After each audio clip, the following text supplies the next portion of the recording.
Hello everyone. Now we have reached to the numerical section based on the theoretical section of probability, जिसको मैंने बताया था कि ये बहुत ही क्यूट एंड ब्यूटीफुल टॉपिक है। न्यूमेरिकल अप्रोच कहने का क्या मतलब है? मैंने अभी बताया था कि प्रोबेबिलिटी एक ऐसा टॉपिक है जिसमें आपके ब्रेन का एक्चुअल यूज होने वाला है। वो दिमाग का दही कहते हैं ना, वैसा होने वाला है। लेकिन 9th क्लास में बहुत इजी है, आप पढ़ोगे, आपकी इंग्लिश अच्छी है, अगर आपको क्वेश्चन समझ में आ गया है तो विदाउट पेन और पेपर के आप आंसर कर सकते हो। That is my guarantee. तो वो मैं अभी न्यूमेरिकल सेक्शन में देखूंगा। तो अभी तक मैंने क्या बताया?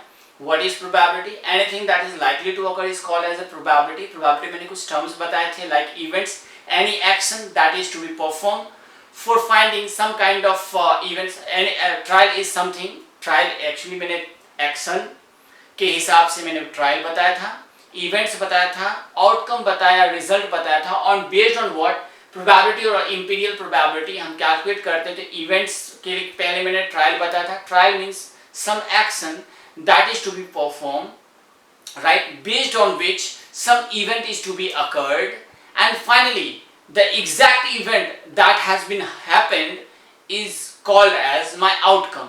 ये तीनों डेफिनेशन अच्छे से याद रखिएगा, यही हम इन जनरल यूज करते हैं। आगे क्लासेस में हम सैंपल स्पेस की बात करेंगे, बायस्ड इवेंट्स की बात करेंगे, अनबायस्ड इवेंट्स की बात करेंगे, इक्वली प्रोबेबल इवेंट्स की बात करेंगे। That will be in the coming chapter. फिर थ्योरीज में बेस्ड थ्योरम, तो अभी हम उतना बात नहीं करेंगे, अभी हम सिंपली इसे आइडेंटिफाई करेंगे। 9th is one of the most fundamental class because of one reason, because आपको यहाँ पे सारी चीजें इंट्रोड्यूस किए जाते हैं जस्ट टू अंडरस्टैंड। और 10th क्लास से उसके डीप में, डेप्थ में हम जाना स्टार्ट करते हैं, और इसलिए board exam becomes very important, right.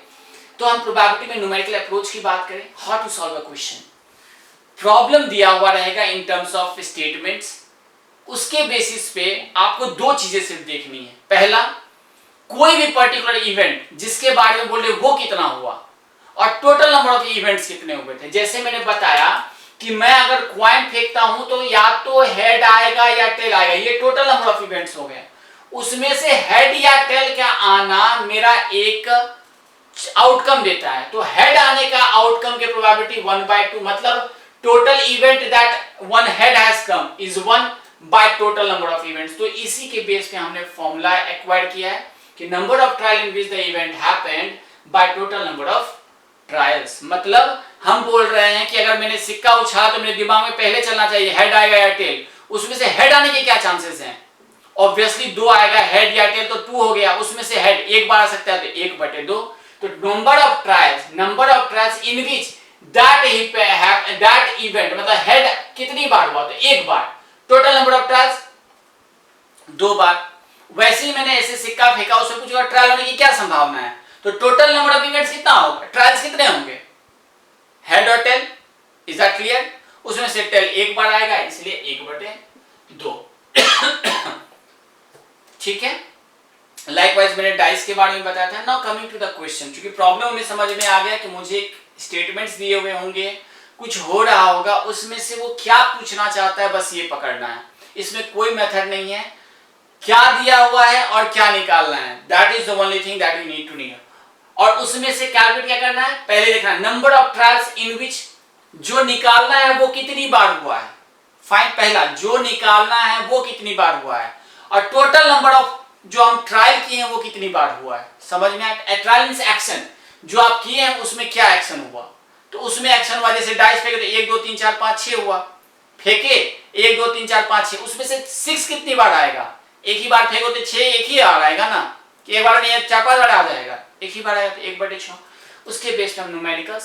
तो सबसे पहले आपको इसके अप्रोच एल्गोरिथम बिल्कुल सिंपल है। पहला स्टेप होगा, गिवन क्या है। गिवन में दो चीजें देखनी है, टोटल नंबर ऑफ इवेंट्स कितना होगा, अगर ये नहीं भी दे पाया टोटल नंबर ऑफ ट्रायल्स कितना है।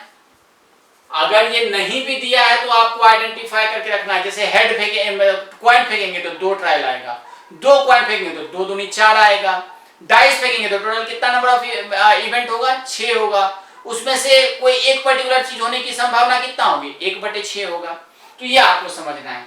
मैं बोल रहा हूं कि मैंने एक कॉइन लिया, पहला टाइप का क्वेश्चन, उसको मैंने थोड़ी थ्योरी बेस में कि पहले देखना है कि कितना इवेंट जो दिया हुआ है क्या कि मैं कुछ थ्योरी में लिखा हुआ था, मैंने उसके कंक्लूसिव पॉइंट्स को लिखा है कि 100 एक कॉइन को लिया मैंने 100 बार फेंका, 100 बार फेंका तो या तो हेड आएगा या टेल आएगा। जैसे एक बार फेंके तो या तो हेड और टेल आएगा।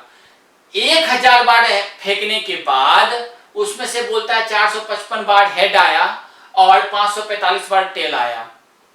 कोई दिक्कत नहीं, ऑब्वियसली 12 मिला के 1000 हो गया, होगा ना। 5 5 10 5 4 9 1 10 5 4 9 1 10 1000। अब 1000 बार फेंकने के बाद हेड आने की क्या संभावना हो, हेड आने की क्या संभावना। तो पूछा क्या जा रहा है, दूसरा क्या निकालना है, what is to be find, what is to be find.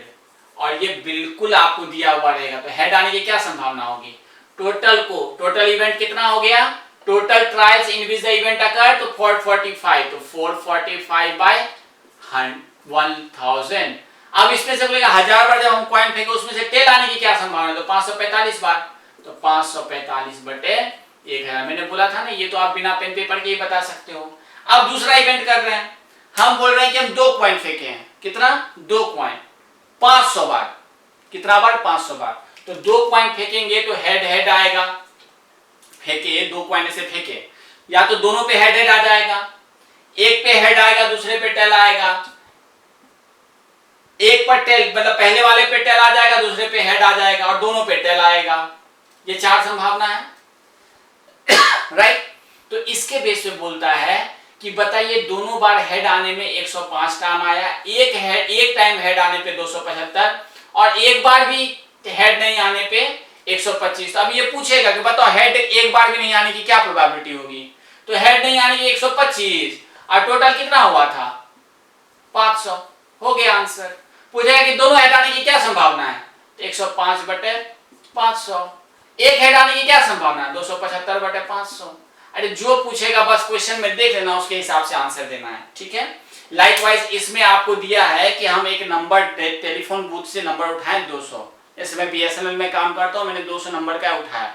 अब 200 नंबर में 10 डिजिट का होता है, उसमें से हर डिजिट के ऊपर जो यूनिट प्लेस होता है उसमें क्या कभी 0 आ सकता है, कभी 1 आ सकता है, कभी 2 3 4 5 6 7 8 9। जैसे मेरा नंबर 94094068667 है तो यूनिट प्लेस है 7।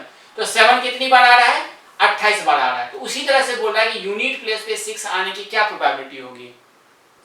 तो टोटल नंबर ऑफ इवेंट्स कितनी बार है 200, उसमें से 6 कितनी बार है 14। तो 6 यूनिट प्लेस पे आने की प्रोबेबिलिटी क्या हो जाएगी 14 बाय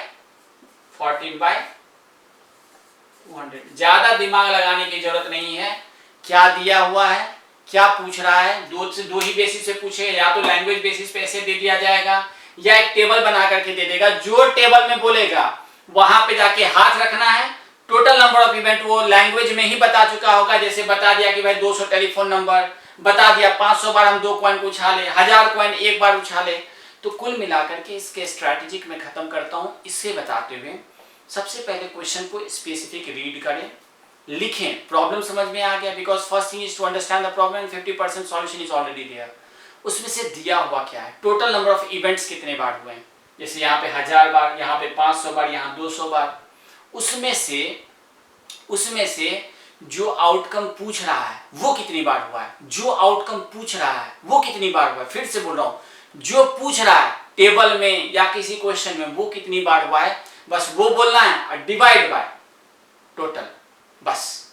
तो इसमें एक ध्यान देने वाली बात ये थी कि या तो मिनिमम क्या होगा कि वो घटना ही नहीं होगी, या मैक्सिमम टोटल अगर मान के चलो कि मैंने कोई चीज फेंका और उसमें टोटल वो चीज कितनी बार आ सकती है, तो मैक्सिमम जितना है उतना ही आएगा, उससे ज्यादा हो जाएगा, राइट। अगर मैं 6 डाइस फेंक रहा हूं तो मैक्सिमम क्या होगा 6 बार आ सकता है, इससे तो नहीं आ सकता है। तो ये मैक्सिमम किसी भी चीज के होने की प्रोबेबिलिटी 0 से 1 के बीच में होती है, ये आप हमेशा याद रखिएगा और आगे की क्लास में इसे प्रूफ भी करेंगे।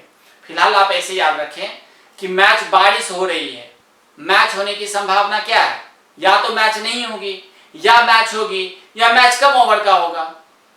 या तो मैच नहीं होगी मतलब 0 प्रोबेबिलिटी, मैच होगी 1 प्रोबेबिलिटी, अगर मैच छोटे ओवर्स का हुआ तो 1/2 प्रोबेबिलिटी, 25 ओवर का हो गया। Got it. सो इस तरह से आप completely numerical of the probability approach कीजिए। बिल्कुल ओपन माइंडेड से बनाइए, क्वेश्चन पढ़िए, क्वेश्चन समझ में आ गया, अगर आपकी इंग्लिश समझ में आ रही है, हिंदी समझ में आ रहा है, your question is ready to solve, that's it, fine. So that's all from the probability side. Thank you so much.